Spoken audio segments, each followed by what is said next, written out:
it was really inspiring. In the same way that back then, seeing bands like the Flaming Lips, or even just like watching the very few clips of the Stooges where everything is fucking out of control, but somehow just magic.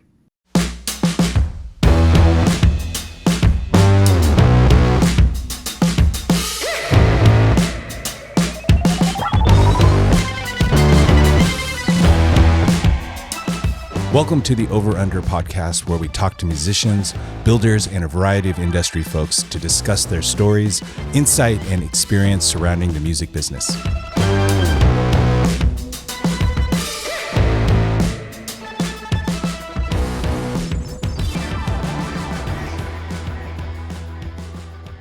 Hey everyone, welcome to another episode of the Over Under podcast. I'm your host, Hank Donovan, and today I'm so excited because we're talking to Rich Good of the Psychedelic Furs. Rich, how you doing? I'm doing fantastic, Hank. How about you, man?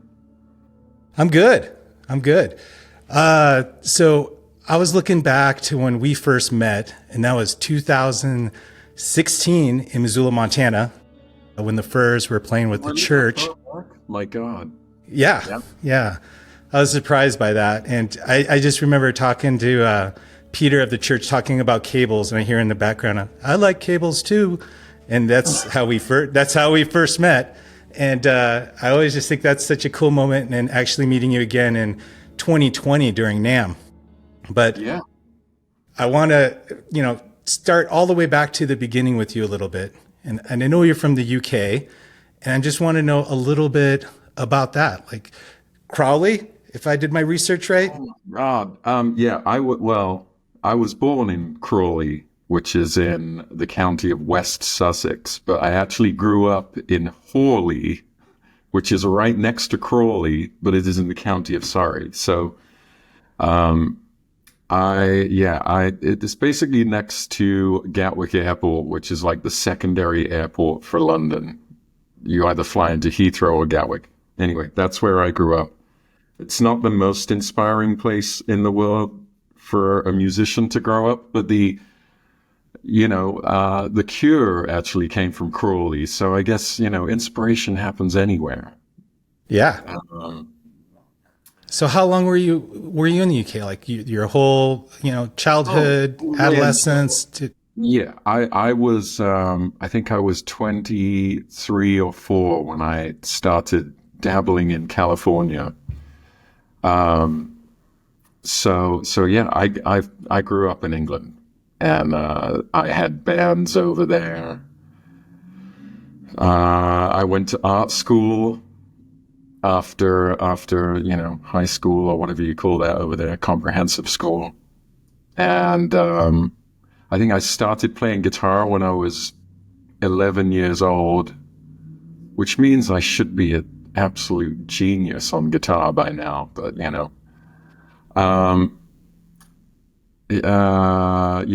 then I moved to London after art school, where I studied graphic design. And the only reason I bring this stuff up is it's like there's kind of an interesting parallel here with me and Richard Butler from the Furs, because he and Tim grew up in Surrey also. They grew up in a town called Horsley. I grew up in Horley in Surrey. And Richard went to art school in Surrey, just like I did. We went to like East Surrey and West Surrey art schools. And I believe that I think Richard might have done like fine art, or maybe what they would call commercial art at the time. And so he was dabbling in screen printing and stuff. And it's just interesting now thinking about all of this, because I do screen printing and stuff like that now.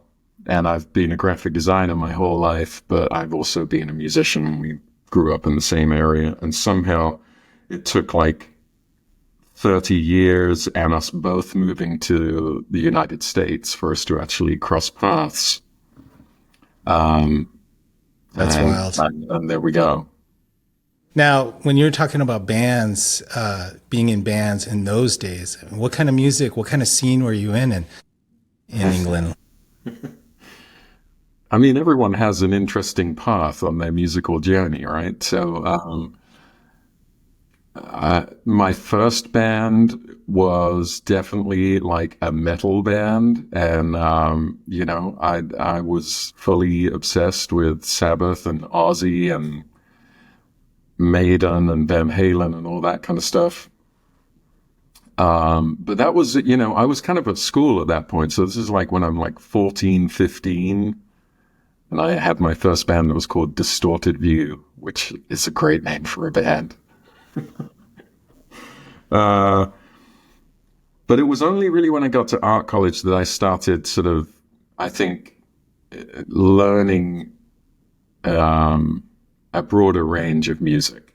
And I'd grown up in a house where I had a lot of music, but it was my dad, listened to a lot of classical music, so that was always present. And then we had, sort of some Beatles and some Stones records. But no, we didn't have like a whole classic rock back catalog. So stuff like Zeppelin and Hendrix, I had to sort of discover for myself. So I think that's where I had this sort of winding path where, I sort of followed my brother's coattails as he was getting into Iron Maiden and Blue Oyster Cult and stuff. And then I discovered, Brian Wilson and Exile on Main Street and all that kind of stuff, and Bowie. And so I was well into art school by the time I was really listening to the kind of stuff that ended up really influencing the kind of music I like to make. And that continues to grow.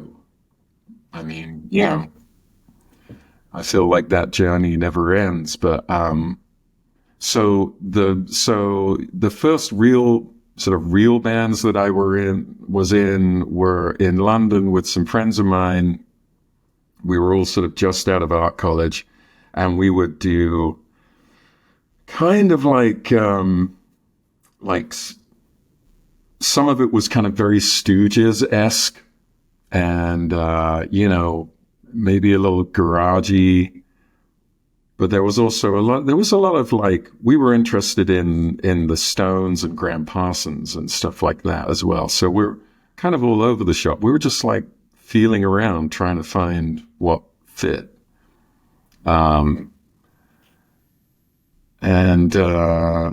So that sort of took me up to leaving the UK, and I left the UK sometime around 97. I should also say that then, as a result of all of that, there was some real landmark things for me musically where I saw Spiritualized, Stereolab. I saw the Flaming Lips, and this is like pretty early Flaming Lips. This is like Clouds Taste Metallic era, and that was at I think a Brit Awards or a Brat Awards, NME Brat Awards, with like Teenage Fan Club and things like that. So all of that stuff was also getting thrown into the pot. That was what was actually happening when I was, 18 years old and learning music was that kind of, I guess Britpop was happening actually, we talking early 90s, late 80s? Yeah. Early 90s. And, obviously I was very much there for this switchover because I'd grown up as this metalhead. Well, not metalhead, but like, I really liked a lot of that stuff, Metallica and Maiden and all of that. And then I remember watching a show on TV called Raw Power that was it was like Headbangers Ball for Brits. And then Nirvana came on, and it was like the whole world changed as soon as that came on. And that also was right about the time when Britpop and all of that started happening, early 90s. Are we going too deep here, Hank? No, this is the depth I want right here. So I want to talk about, is there a band guitar wise that broke your brain, like changed the pattern of you playing from just playing just riffing chords, but there was a band that changed your style. Can you pinpoint that? I think there was, I think there was several, but I think the ones that really, if you want to say like broke my brain, I think it would have been, I actually think it would have been the Flaming Lips. There was a guy named Ronald Jones who played guitar for them around the era of Clouds Taste Metallic. So this is pre Soft Bulletin, and when they sort of finally found like commercial success, and they, you know, they'd been a big underground band, but anyway, his playing was just like a light switching on for me, because it was so reckless and so unconventionally melodic. Okay. And but also like you could tell he was kind of like flying by the seat of his pants, but he was really listening to detail. And it came across on the records, but it especially came across in the live performance. So, and I saw them several times in small venues at this period, and it was just wild. And he would use effects in this sort of like extremely brash way. And it was sort of, it was so inspiring because it was joyful and free, you know, and it seemed unhindered by any kind of musical rules. Do you feel that connection today, like in your own playing? Do you ever notice it or say that's I think I would, part of my DNA? It's definitely part of my DNA. Whether I've ever reached the kind of level that he was reaching, I would have no idea. And I think I have kinship with lots of other types of guitar players that have just subconsciously wormed their way into me over the years. And I now play in a essentially a band that was post-punk, new wave, whatever you want to call it. And so I've turned my hand to that sonically, as much as I, feel comfortable with. And I honestly, the Furs material really sort of sits in a good spot for me, because they had some of that, especially in the early records, there was quite a lot of that sort of chaotic, like there was the really strong melodies, but there was also like this punk, sledgehammer, sort of driving train thing. What am I trying to say? Like unrelenting kind of with some of the early Furs stuff. And I think they were,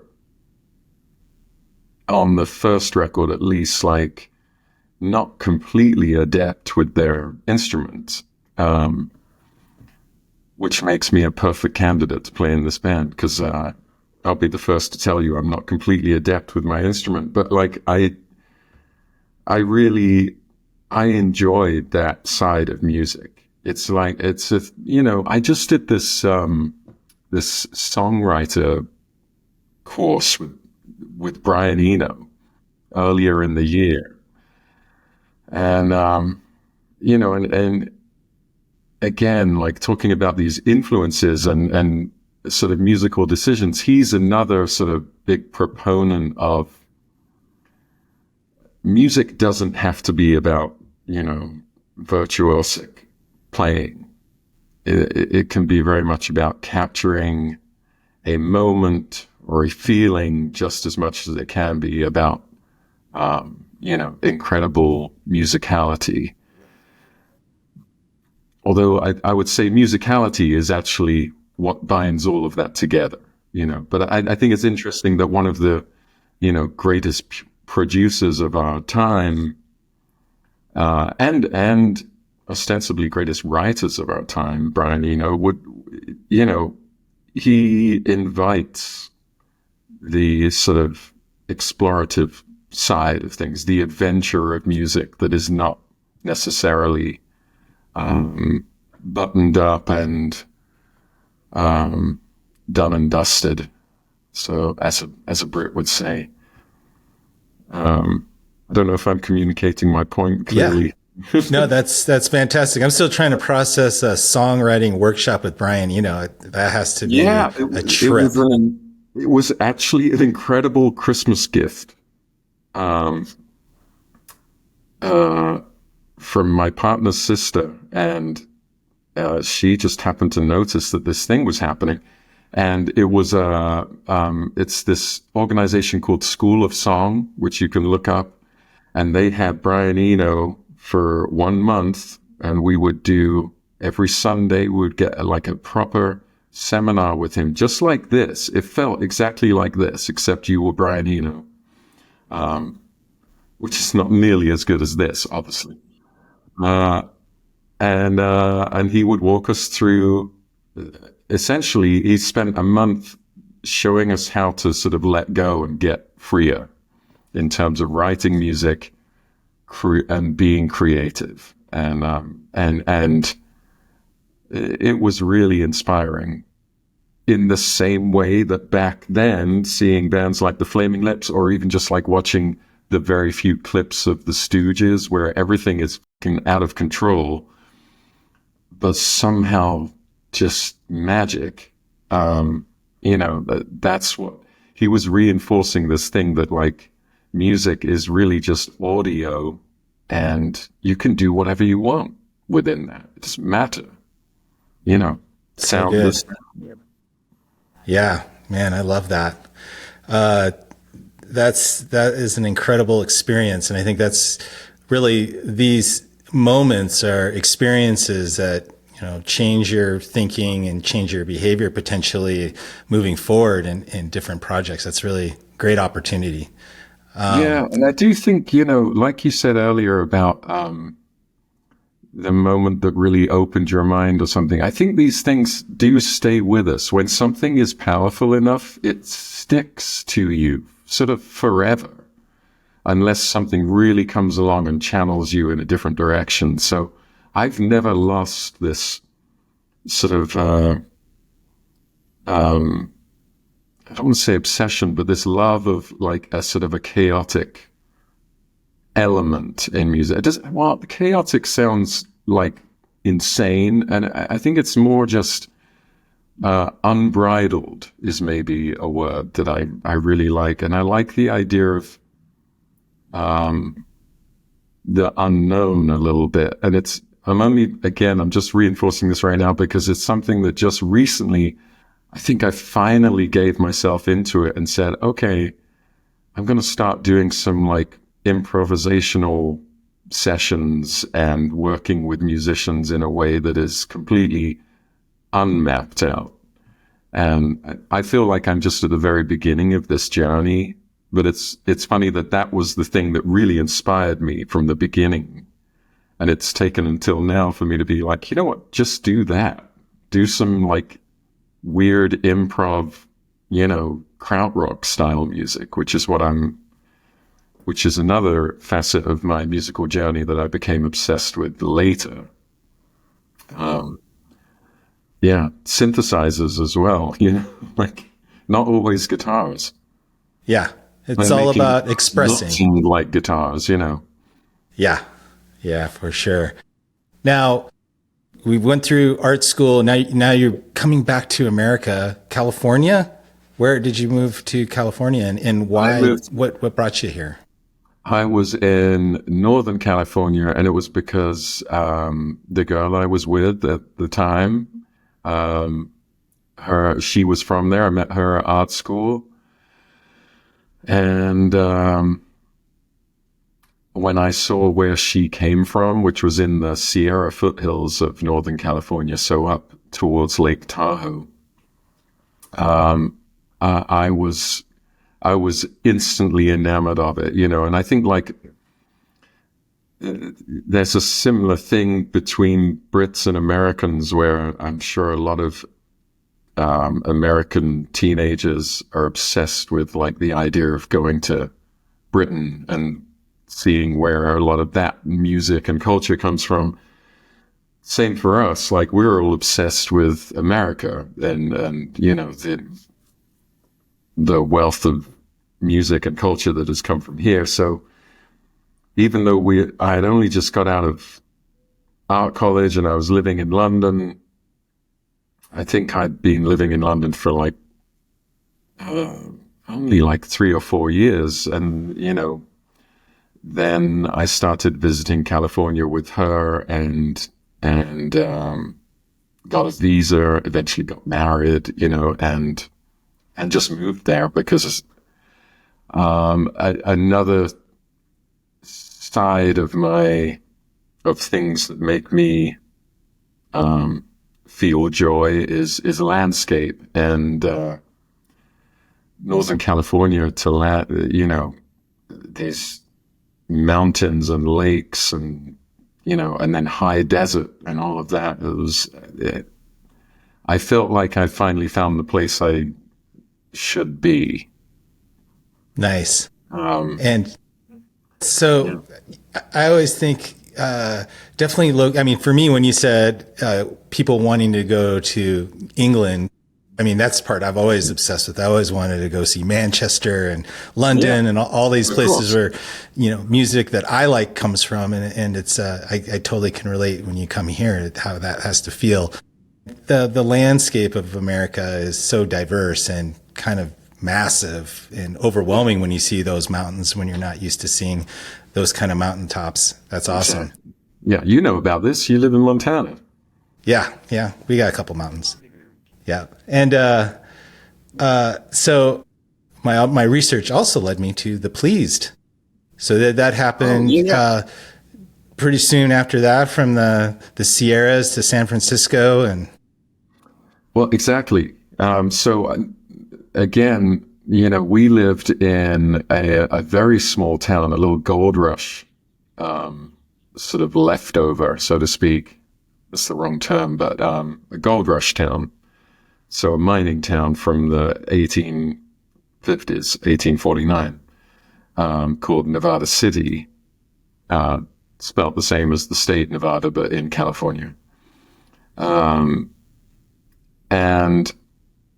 I guess the other reason that I wanted to be there and decided to move there was I could tell immediately that for a very unassuming little 2-street town,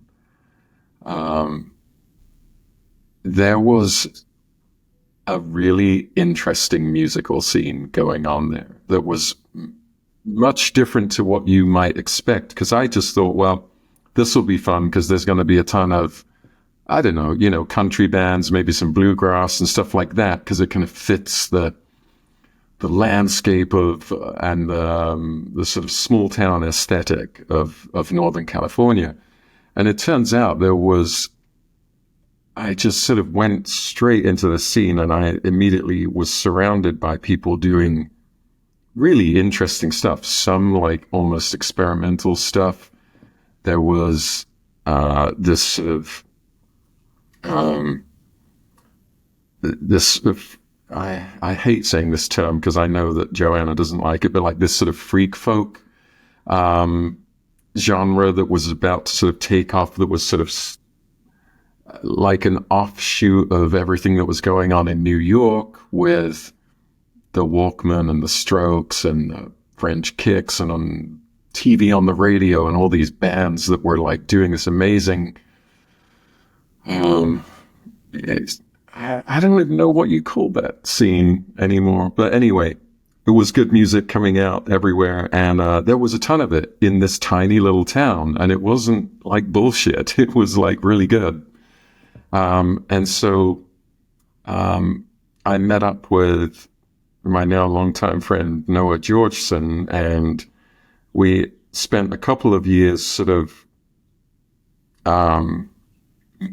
not missing each other. We would see each other, but like musically, we weren't getting to do something, but we were always like, we should do something. And that's what eventually, after a couple of years, became The Pleased.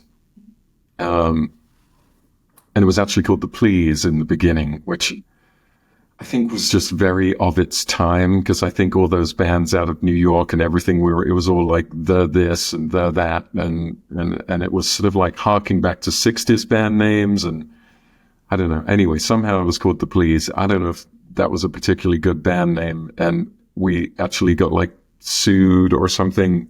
We got a cease and desist from some old band in England called The Please, and had to add a D to the end of it. But the band was really good, and we had a, you know, this sort of inspired manager who did a very good job of getting us a booking agent very early on.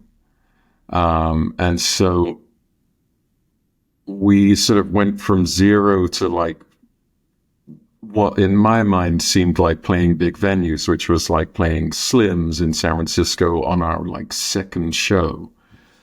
And then we would be doing Bottom of the Hill and all Café du Nord, all these places that indie bands would play. And in this band it was Noah Georgeson, who has gone on to become a great producer, and he works with Devendra Banhart a lot. So again, this is sort of the freak funk scene. Joanna Newsom, who went on to become this sort of songwriter, harpist of high acclaim, and then Gennaro Vergaglini, who was the drummer, and Jason Clark, who played keys with us after Joanna left, and Lucky Remington, who also went on to work with Devendra. But we all sort of did different things later. But it was a great little band. We got some momentum going, and we kept sort of rubbing shoulders with bands like The Walkmen, TV on the Radio. What's other bands from that time? The Von Bondies. I don't know, a bunch of these bands that were early 2000s, all in that sort of Strokes era. And we were doing I thought we were actually doing a pretty cool thing, and we were, you know, beginning to take off a little bit. But again, we had got this booking agent named Bruce Solar very early on, and I forget the name of the agency he worked for. I think it was called the Agency Group. And so the benefit of that was that we actually got to tour quite rapidly, you know, like we were together for a little while, and then we got some dates in the UK, which, you know, so ironically, I was just going home with this new American band, that was also, I should note, was like half Nevada City and half San Francisco, but they were all basically kids from Nevada City, but half of them lived in San Francisco, and this is like a 3-hour drive. So we would sort of practice in Nevada City in my house, and then drive down to SF and play. And anyway, yeah, as a result of that, a couple of years down the line, we've got record out on an indie label, and you know, we're beginning to really put it together. And we get this opening slot with the Psychedelic Furs for a 6-week tour around the U.S. And that sort of opened that conversation for me. Was that the biggest touring band you were touring with at this point, or did you tour with some other notable bands? I think the Furs, you know, looking back, especially, I would say they felt like the biggest band. We played with, you know, we had a lot of contemporaries that we played with. So to me, like, you know, like TV on the Radio to me is like a big band, or even like the Walkmen or something like that. But they were just our contemporaries. You know, they were all indie bands. doing whatever indie bands did in the early 2000s. And then there was the Furs tour. So it's like, oh, this is like a famous band, you know? Yeah. Like, I imagine the whole production is different though too, as far as support crew and the whole. well, yeah, but we were still just in a van, you know, and I still see this to this day, you know, like we just followed the Furs around. They had the tour bus and they would leave after the show and drive to the next city, whereas we would drive like 2 hours, get a shitty hotel, squeeze all of us into one room or whatever, and then get up as early as possible and drive the last 400 miles or whatever, you know. So And how did those shows fare for you as far as crowd response, and were you able to sell merch? I know it can be hard as those opening bands and playing while people are walking in kind of deal. it's really difficult. It's really difficult. It's a tough job, you know. And I've seen this from both sides of the fence. So I know exactly how it goes for both sides. And I would say, you know, any sort of small independent band opening for the Furs, it's a difficult gig, because you're just playing to people that have no idea who you are. So your job is to make them like you in the 30 to 40 minutes that you have. And we actually did pretty well. We actually did do like pretty good with the audience.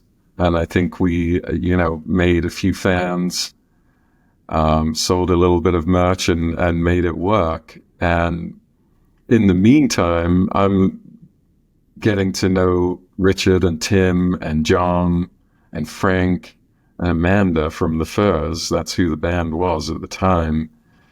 And, you know, because you're seeing them every day. And again, I've done this from the other side. Ever since I joined the Furs, I'll always sort of get to know the opening bands. And usually by the end of the tour, they're my favorite band and all my favorite people. But it was the same thing the other way around with the Furs. I knew their music somewhat, but I was not like a diehard Furs fan when I was opening for the Furs. You know, I was learning their music. I mean, obviously I knew there is like at least 5 songs that most, at least musician types or art school types will know of the Furs, you know, and it's not just Pretty in Pink. So I knew what was happening, but I was getting to know their music deeper and getting to know them as people. And it turns out that we had a lot of similar influences. So I sort of found this sort of common ground especially with Richard and Tim and John, because they were all obsessed with Roxy music, and weirdly, you know, which is sort of appropriate for them because they were there when Roxy was happening, or maybe just a little bit after. But for me, Roxy had happened a long time, you know, like 20 years before. But I just weirdly, I was on a vacation with my parents when I was like, seriously, like 12 or 13 years old. And I bought my first music cassette, or maybe it was my second music cassette. And I just bought it because the cover looked cool in the, you know, in the record shop I think we were in Wales on holiday, and I bought a greatest hits of Roxy music. So at like 12 years old, I became a Roxy music fan. And so this was like deep for me. This is another one of the ones that like switched the lights on, you know, again, because a very weird band, really. But yeah, that gave me a connection with Richard and Tim that led ultimately at the end of this sort of 6-weeker tour, we somehow, I don't even really remember. I don't know if I sort of like tried to get them to do this or if they tried to get me to do this, but they said, Rich, come up and do Virginia Plain with us in our set. which is the first track off the first Roxy Music album. And it's like this amazing track that I've always loved. And so, of course, I'm like, yeah, I'll definitely do that. And I would spend every minute I could in the hotel room or whatever, just making sure I could play this song. And sure enough, they got me up there. And I tell you, that's a different scene. When you've been the opening band, where you're going from, this, and then you walk out towards the end of the Furs set, and the place is like jumping, and you do a Roxy Music song with the Psychedelic Furs. I was just like bowled over. That's awesome. And, as it turns out, and I've said this a few times in interviews, that kind of ended up being my audition for the band. Because that was the end of the tour, so I didn't see them after that, although then they came back through a couple of times and I would go and see the band. But it wasn't till 3 or 4 years later that they started getting in touch. When John left the band, and their manager kept calling me, and I thought it was because they wanted a website or something, because they knew I was a graphic designer. So yeah, that was how that transpired. So did you have any reservations? What were your thoughts about when that offer came up? No, I didn't have any reservations, because I really loved the band, and I really loved the band by that point. And the Pleased had actually gone by the wayside at that point, so I was doing my other own band called Kings and Queens, and that sort of was remaining very small and very indie. So when they asked me to do it, it was really just, a case of saying yes, which I do remember being on the phone with the manager because I wasn't getting on that phone call expecting that question or that offer. So it was a little bit like very quickly I remember him saying like, so how do you feel about playing guitar for the Furs? And it just very quickly had to be like, switch my mindset on it. And I was just like, just say yes and think about it later.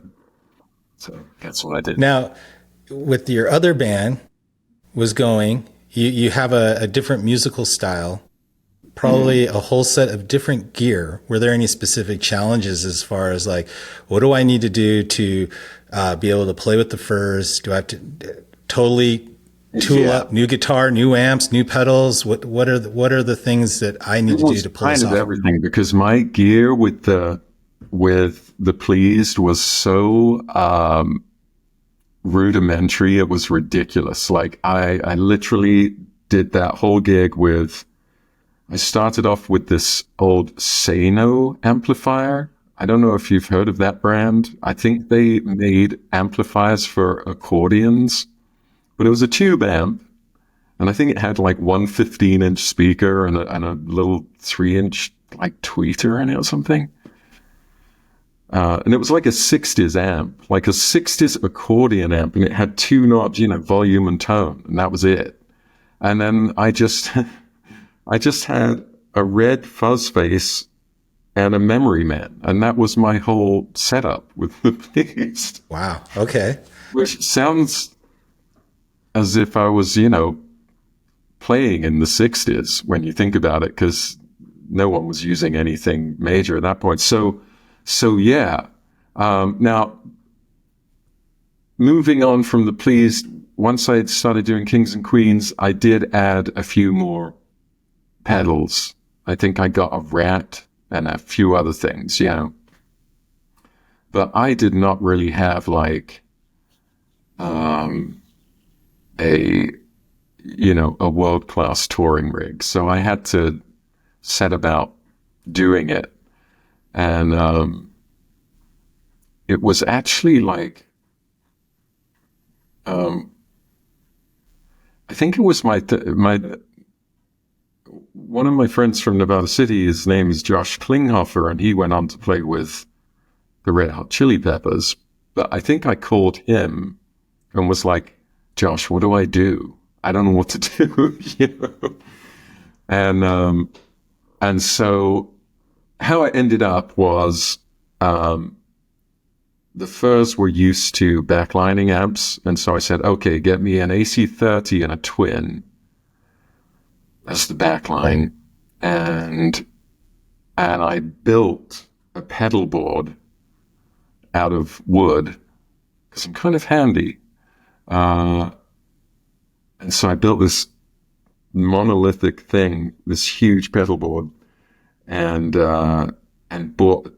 basically just in the process of listening, because I had like 2 or 3 months to prep.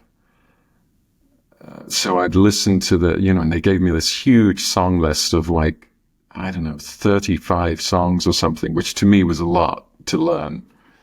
And I would just sort of get pedals based on what was on the record and try to sort of emulate all the sounds. So immediately I'm like getting choruses and flanges and, delays and that kind of stuff. Because I wanted it more than anything. I just wanted to be able to sound like the Furs, and so you didn't have any, you just had the music. There's no notes, no tab, no here are the effects used on these songs. You just here's the music. See you in 3 months. I think I did manage to find one. There was a really old website that had these cool little graphics that was like a rig. I can't remember what it was. You might remember this website. Yeah, I remember. I forget what it was called. It was something to do with rigs. And that did actually have one page about John Ashton's rig, but it was like his rig from like 1981, which was actually good because it did turn me on to a couple things. But yeah, aside from that, I just had to sort of research and be like, well, how do you get this giant jet engine sweep that's on Sister Europe from a flanger? And, which it sounds simple enough, but like it's really specific. And so I went through a couple of flanges and I landed on the MXR one in the end, the big black one, for that. And so MXR became very much the basis of my sound because it would be the yellow chorus as well, which I still love to this day. Because it's that, I don't know if it makes any difference, but that it's an 18-volt chorus. Does that make a difference? Maybe. You might know about stuff like this. Yeah, maybe.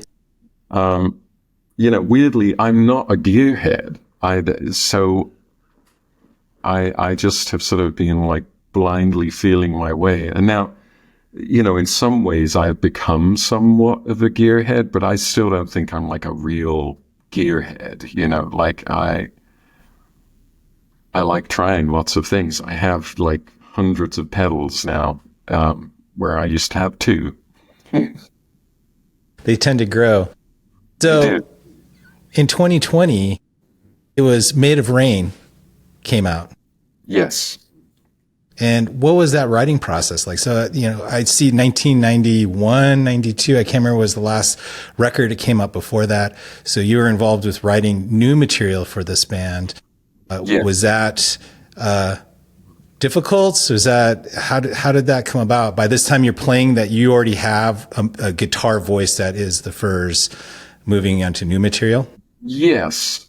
Because for the preceding, I was probably with the band for 10 years, almost more than 10 years. It was about 8 or 9 years of fairly intensive touring. Cause we'll tour for, not intensive, 3 to 4 months a year. I don't know what that is to most musicians, if that's intensive or not, but, so I definitely had by this point refined my sound and been through countless different pedals because I just kept going down the rabbit hole. You know, every tour you try to improve what you're doing. But when we came to the studio, in some ways, a lot of that went out the window because, like you said, the Furs hadn't made a record since 91, I think. So we knew we were staring down the barrel of like close to 30 years, or maybe it was 25 years when we started thinking about doing a record. And Richard and Tim, they're very authentic about their band. So they're not interested in just retreading. So to them, like the idea of remaking Mirror Moves or Forever Now, that's not happening. So when the writing process started much earlier than we actually went into the studio, because it was the writing process with this band is really just anyone in the band is invited to write stuff. And Richard would say to me I'd probably only been in the band a couple of years, if that, before he'd be like, well, send me some stuff if you've got something, if it's cool, we'll do something. But, we were doing a lot of touring, and somehow we weren't really getting around to much. I would send him ideas, and I would certainly make a bunch of demo ideas, and, and sometimes when I was on tour, I'd be doing that. But by the time we get to actually writing this record, it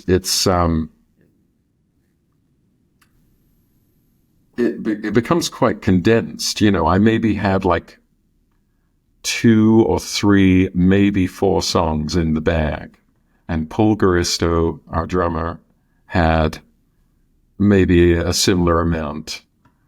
And really at that point, we were the only 2 other than Tim and Richard contributing anything. And that's just the way it happened. I was particularly eager because I'd been in the Psychedelic Furs for 7 or 8 years. I was never associated with any of their recordings or anything. So I really wanted to contribute. And so we did one session of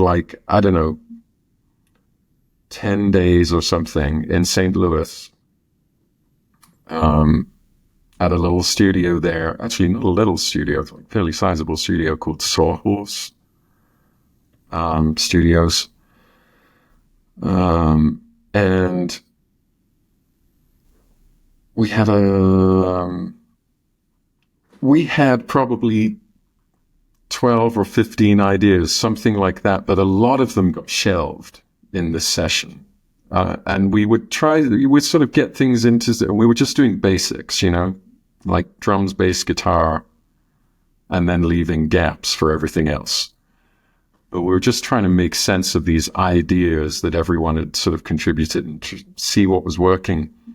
And so we came away from that session sort of thinking, okay, we've got some things here, but it wasn't, to me, there was not a record there. And so we went off and we went back on tour. And then it must have been 6 or 8 months later, we did a second session. And that's really all we did, 2 sessions to do this record. And I think that was also maybe 10 days, maybe it was just a week. It wasn't very long, really, considering how much we did in these sessions. But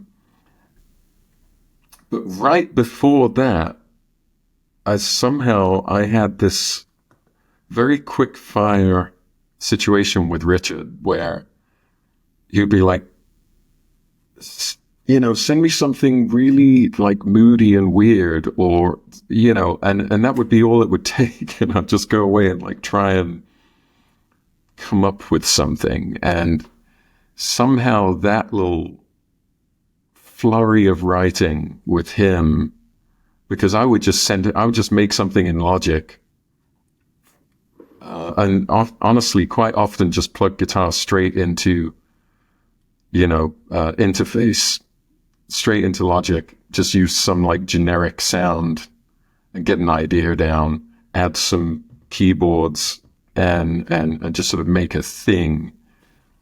And, but that last little flurry ended up with probably, 4 of the 5. I think I wrote 5 songs on the record. And so it's all I'm saying by this is that it actually happened quite quick in the end after all of this time. And that I'd even been in the band for 10 years. It was probably, the space of like 3 weeks that actually wrote a lot of the material on that, or at least from my perspective. There was a couple of songs. There was one song that was an old song, Wrong Train. And then there was 3 or 4 of Paul's, and then there was probably 3 or 4 or 5 of Tim's. And we put all those together and we ended up with a record. That's awesome. I mean, it's great that, you're able to get your stamp on a record, on a Furs record, and you put your time in, and it's the creative process is pretty amazing as far as the ups and downs and how it's slow and then fast. It can be fast and slow. Yeah, I mean, I would say there's a lot of credit to everyone who made that record, because Richard Fortus, who produced it, was a huge collaborator with me, because he's this unbelievable guitar player. And we were recording it in St. Louis, which is his hometown. And so he would just bring tons of gear down of his personal collection. And so we ended up, I barely used any of my own gear on this recording. We were just playing like kids in a candy store, with whatever we could get our hands on. And that was the thing I really enjoyed about the recording process, was that we were, there was a lot of parts that got written in the studio, as I'm sure most bands do. You have the idea and you have your demo, but then once you get in there, everyone puts their own bits and pieces in there. And I think the sort of sonic makeup of the record was really down to a lot of experimentation with Fortus and myself, really trying to get as weird as possible with the guitar tones, but also make them really musical as well. And I have many phone snaps of pedals with settings, and then I'll, have a piece of paper in it saying what song it is and what part of the song, and like, here's the part. So that was my reference later when we started trying to play this stuff live. Because of course, this is what happens in the studio. You make this grand opus, and then you're like, wait, you mean we got to do this? We put 3 layers of guitar on there. Now, I saw that Fortus was he on tour? Or is he coming on tour? I saw something. I thought it was the 2 of you playing on Furs. Yeah. He was with us all of last year. We had our dear friend and sax player, Mars Williams. He passed away in 2023, at the end of 23. And so that put us in a real predicament, because he was a huge part of the Furs sound, a huge part of Made of Rain as well. And so, but none of us in the band could really face just replacing him with another sax player, because he was a very specifically perfect player for the Furs, and had been for many years. So that was where I think we got to a point when we were thinking about what to do, and Richard was just like, let's let's not replace Mars for now. Let's do something else. And so it turned out that Richard wasn't, Fortas, that is, wasn't touring with Guns N' Roses last year. And so he was cool to come along. And it was great, actually. I had the time of my life last year on tour with him. So, very interesting, working with another guitar player in the band, because I hadn't really, and so much of the first recordings were actually certainly two guitar tracks, if not the first couple records there's two guitar players. So it was really nice to be able to bring that stuff to life in the way that it was sort of originally intended. So awesome. And with his, I learned a huge amount from him, sort of gear-wise, musicality-wise, just playing with him. A great experience last year. Unfortunately, he's back with the other band this year, so we don't let him. So. Now we've got to figure out something else to do. So I want to switch gears. I mean, I see your shirt there, other desert cities, right? Or is it towns? Cities? Other desert cities. So yeah. I've been really intrigued by the desert life that's going on in like 29 Palms and Joshua Tree, Rancho de la Luna. There's all of this kind of interesting things. What is the desert vibe? What's the deal there? You can really get out here, out there, here. The desert is I actually discovered, I encountered the desert for the first time really soon after I landed in Northern California, because I immediately started taking road trips, because I was just fascinated by the American landscape and especially the Southwest. So I definitely came down and camped in Joshua Tree and thought, wow, this place is amazing. This is interesting. I didn't see this coming necessarily. I was looking for Monument Valley and the Grand Canyon and all of that. And Joshua Tree was a little bit more under the radar at the time. But in terms of like a musical scene here, and it's taken me 20 years to actually get here, or 15 years to really put roots down here. But I did buy a piece of land out here in 2006 and built a little off-grid solar house on it as a place to get away to in the winter when it was snowing in the mountains up north. I could come south to the desert. But I spent 10 years coming here and not knowing a soul. I would just come here to get away and be in this beautiful, gigantic wilderness landscape that had really started to, sort of affect me, or, it's just really drew me in. And it was only when my partner and I, Dana and I, that we moved here that I realized there is this whole scene.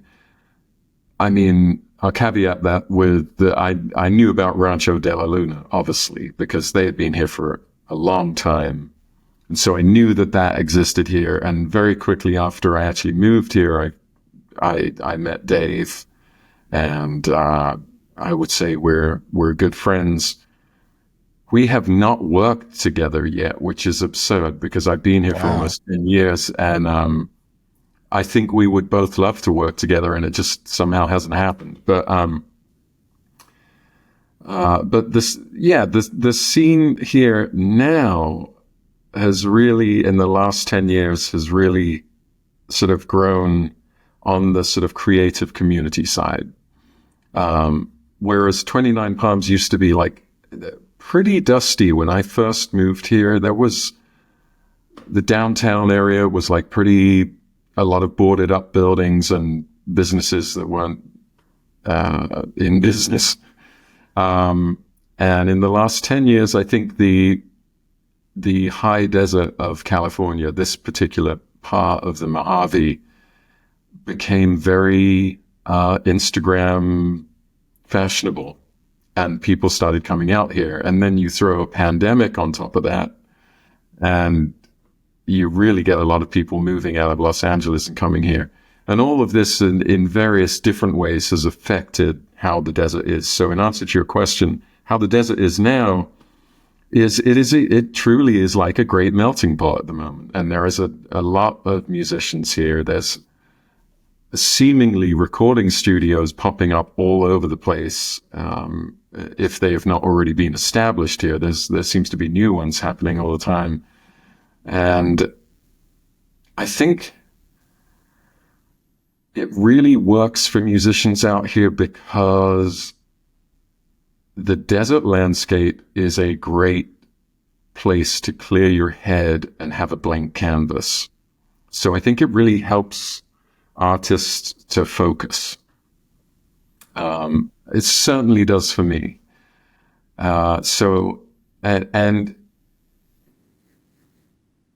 it doesn't interfere with whatever you want to do. And this is the great thing about that, is that there is so much varied music happening here, and art and creativity, that it's, like I say, it really is quite the melting pot. So let's talk about very, very. How does that fit in there? This was purely a byproduct of this shirt. Okay, so there's a sign on Interstate 10 when you're driving out from Los Angeles that says Palm Springs this way. There was actually two signs. I think there's still two signs. And at different points they say Palm Springs this way or Indio this way, other desert cities this way. And it actually is just referring to all of what we call the low desert and the high desert. It's basically anywhere but Palm Springs or India. And it just sort of tickled us.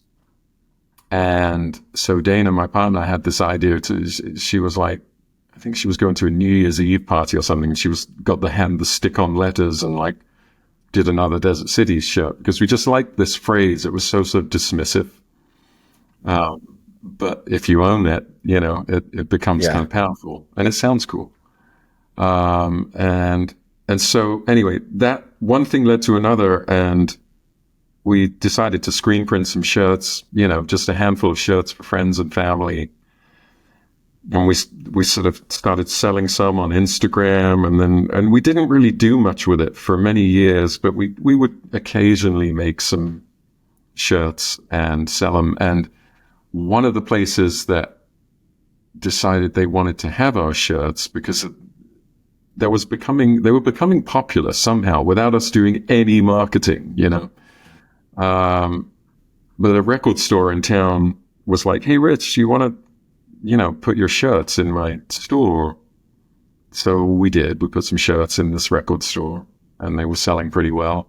And then the guy that owned that store, Steven, he owned this building across the street, which had 5 little shops in it. And he was like, "I've got a space coming up across the street. Do you want to put your shirts in there?" And we were just like, "No." And then, an hour later, we were like, we should do something with this. And so we just, the other Desert City shirts, I guess, was the seed of it. But we thought, well, Dana's a painter, so she, does this desert art stuff. I've been a graphic designer my whole life, but I really wanted to do something more sort of creative and more artistic with my graphic work. And so we basically just built this art and design shop that has a bunch of screen prints that I do. It's behind that Firebird over there, but anyway. And, a bunch of my photography, we turn those into postcards, and there's ceramics. There's a bunch of other shirt stuff now. And it's basically just a cool little store that has sort of art and design stuff and creative materials. And I thought, well, I need to have a little music section in this store, because there's a bunch of recording studios around here. And a bunch of musicians around here, and the closest, music store is all the way like an hour and 20 minutes down in Palm Desert. And it's a guitar center at that, which is not where I want to be. So, guitar center. So we put in the basics, we have strings and straps and cables. And we even have representation of amplifiers because we have a satellite amp in there. So, and some pedals from Earthquaker. And Awesome. It's actually been really successful because musicians now know they can go and get their strings or their cables at my store. That's so cool. Yeah. What's the future of Very Very? Where do you want it to go? Well, it's funny that you should ask about this, but like the best part of doing Very Very has been that there's this building that we're in has this courtyard, and so you can use it as an event space. And so I've been doing these experimental music events called No Sound. And I'll just invite various different kinds of players. It might be someone that plays synthesizer, someone plays a pedal steel, or they play together, or whatever. And we just had one the other day, and I put together this little outfit called the No Sound Orchestra that I'm now going to run as kind of like the house band. And we really sort of are leaning into this, it's kind of electronic. It's basically like krautrock. Basically we just want to, be able to listen to Noi and Can and Harmonia, and then modern bands like Beak, and sort of bring that to life, because it doesn't happen very often that you get a bunch of improvised, because it's improv as well as the other thing. So, this is like definitely me confronting my biggest fears, because I don't think of myself as an improv guitar player, but I am becoming that. And it comes back to that stuff we were talking about earlier, the stuff that really switched the light on. And it's really kind of a joyful thing to do this in this community and do these events, and see such a response from the community, and so that's one of my favorite parts of doing this store. But, essentially the thing doing the store is like, we're making the art that goes in the store. And then we have a bunch of stuff that we love, like your cables. And, it really works. And it serves the community. And hopefully we'll just sort of snowball into more records being made and general creative explosion. That's awesome. So we've been talking a little over an hour. I mean, I have like 20 more questions, but we can't go there. But okay. I could talk to you. Maybe we'll do part two. Yeah. Yeah. I will set up my lighting better next time. I realize I'm not set up for pro podcast lighting. So you send me whatever light you use and I'll do it so that I'm not like side lit. So before I go, how can people find Very Very, or how do they reach out to you or discover you besides the Psychedelic Furs? Like what's the best way to reach out to you to see what you're up to? Well, yeah, I mean, come to a Psychedelic Furs show and you'll find me around there somewhere. But Very Very is at thisisveryvery.com. And you can actually buy some of our work on there. So you can buy this shirt, you can buy that screen print on the website. And then if you come to the store in 29 Palms, and we're in the building that is known as Corner 62, because it's on the corner of Highway 62, then you can come and buy some rattlesnake cables at our place too. And awesome. Let's see, what else? How else can you find me? I think through my Instagram, you can find some of my weird music but there's going to be more of that. And I want to start actually, we've been recording the No Sound Orchestra this last week while we were doing a couple of rehearsals of this sort of freeform music. And it sort of came out pretty well. So we might even put some of that out and get that on some playlists or something. Awesome. So yeah, this is veryvery.com. Psychedelic Furs. If you want to contact me about design work, it's thisisnoone.com. Awesome. Hey, Rich, thanks so much for being on the third episode. You're on my definite short list. I was really hoping you would be into it. So I was glad you're into it. Man, it's been such a pleasure. And I wish, now I'm having that thing where I'm looking back and thinking, we didn't talk about gear nearly enough. I know, that's my other 20 questions. I had a whole bunch of stuff in there. So I'm down for a part 2. We'll do part 2. Okay. And I'll get that special light.